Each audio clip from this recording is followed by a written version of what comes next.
नमस्कार दोस्तों। सुशांत की मौत के बाद पूरा देश इस उम्मीद से बैठा हुआ है कि कब सुशांत राजपूत केस में कुछ ना कुछ अपडेट आए और सीबीआई कुछ बड़ा कुछ बोले। और ये भी इंतज़ार है कि कब सुशांत के कातिल सलाखों के पीछे जाए, कब उसके ऊपर कार्रवाई हो। जी हाँ दोस्तों, लेकिन अब लग रहा है कि कुछ बड़ा होने वाला है।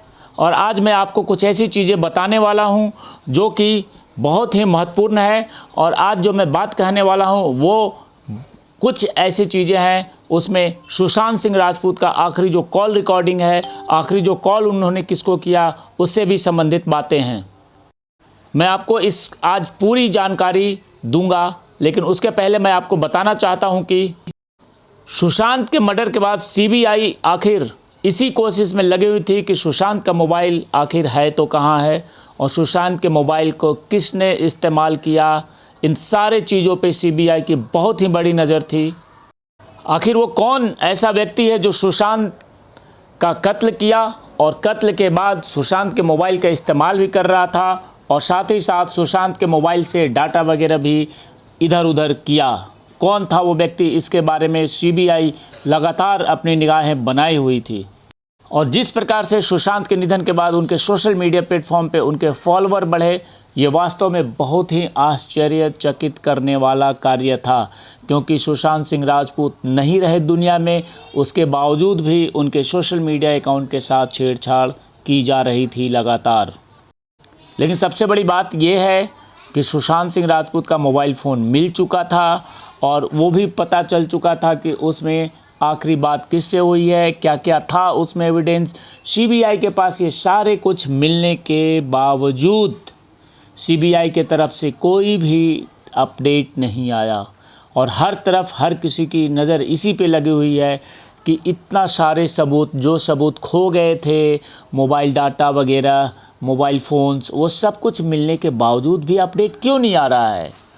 तो आपको मैं बता दूं कि आपको भी पता है कि सीबीआई रिया चक्रवर्ती के ऊपर पूरा शक है। और रिया चक्रवर्ती जब सुशांत के घर से गई है तो उसने उसके पहले उनके सारे हार्ड डिस्क, ड्राइव, डाटा सब कुछ अपने साथ लेकर के चली गई थी। यहाँ तक कि उसके पास सारे पासवर्ड भी थे और वो सारे पासवर्ड वगैरह भी लेकर के चली गई थी। बहुत सारी बातें हैं, मैं आपको बारी बारी से बताता हूँ। और आपको ये बता दूँ कि जिस मोबाइल फ़ोन की तलाश हो रही थी, वो मोबाइल फ़ोन सुशांत के हत्या के 7 महीने के बाद मिला। और वो मिला कहाँ? सिद्धार्थ पिठानी के पास। यानी कि सिद्धार्थ पिठानी ने सब कुछ अपने कब्जे में कर रखा था और सिद्धार्थ पिठानी के पास ये जो मोबाइल फ़ोन मिला, उसके अंदर जो डाटा मिले, इसके बावजूद भी सिद्धार्थ पिठानी के ऊपर सिर्फ एनसीबी की कार्रवाई हो रही है। सीबीआई की कार्रवाई क्यों नहीं हो रही है?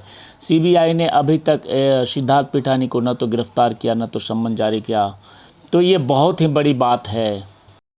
ये वही सिद्धार्थ पिठानी है जो सुशांत का सबसे ज़्यादा करीबी, लगातार सुशांत के साथ रहने वाला, सुशांत का फ्लैटमेट, रेगुलर डेली मिलने वाला। और यही सिद्धार्थ पिठानी ने पीछे से सिद्धार्थ के साथ धोखा किया और धोखे में उसने बहुत बड़ा गुनाह कर डाला। अब जब पूरा देश ये जानता है कि सुशांत सिंह राजपूत की हत्या में सिद्धार्थ पिठानी और रिया चक्रवर्ती बहुत ही बड़े संदेह के घेरे में है और सिद्धार्थ पिठानी के पास सुशांत का मोबाइल मिलने के बाद ये शक और भी बढ़ जाता है कि सिद्धार्थ पिठानी के पास वो मोबाइल कैसे पहुंचा। और रिया चक्रवर्ती जब झगड़ा करके गई तो रिया चक्रवर्ती के पास जो अपने साथ जो एविडेंस ले करके गई, और उसके 6 दिन पहले करीब रिया चक्रवर्ती कुछ लोग आए जिन्होंने सुशांत के घर से हार्ड डिस्क, डाटा ले गए और डिलीट भी कर दिया। और जब रिया गई तो रिया ने सुशांत को ब्लॉक कर दिया। साथ ही साथ रिया ने वो सारे चीज़, अपने पासवर्ड वगैरह बहुत कुछ ले कर के गई। और सिद्धार्थ पिठानी के पास सुशांत सिंह राजपूत का मोबाइल का मिलना, ये सारे कड़ी को अगर जोड़ दिया जाए तो कहीं ना कहीं शक की सुई सिर्फ 2 ही व्यक्ति पे जाती है, एक रिया चक्रवर्ती और दूसरा सिद्धार्थ पिठानी। जबकि सीबीआई लगातार मोबाइल को ढूंढ रही थी और लेकिन वो मोबाइल सिद्धार्थ पिठानी के पास था। और सुशांत की हत्या के बाद सिद्धार्थ पिठानी ने सुशांत के मोबाइल से सोशल मीडिया अकाउंट हैंडल किया और सिद्धार्थ पिठानी ने ही सुशांत सिंह राजपूत के जो भी सोशल मीडिया हैंडल से जो भी बातचीत हुई होगी उन सब को डिलीट किया और सिद्धार्थ पिठानी ने ही सुशांत सिंह राजपूत के मोबाइल के अंदर जितने भी एविडेंस थे जो कि सीबीआई को मिल सकते थे और सीबीआई उससे बहुत कुछ हासिल कर सकती थी, लेकिन उसने यहाँ भी अपना कारनामा दिखाते हुए सब कुछ डिलीट कर दिया, सारे डाटा डिलीट कर दिया और आखिर में 7 महीने के बाद वो मोबाइल फ़ोन सीबीआई को मिला। जब सीबीआई को मिला तो उस मोबाइल फ़ोन में सब कुछ खाली था क्योंकि सिद्धार्थ पिठानी ने सब कुछ ख़त्म कर दिया था।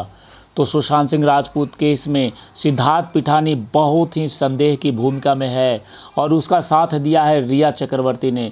ये 2 ही लोग ऐसे हैं जिनके ऊपर कड़ी कार्रवाई होनी चाहिए और इनसे लगातार पूछताछ होनी चाहिए।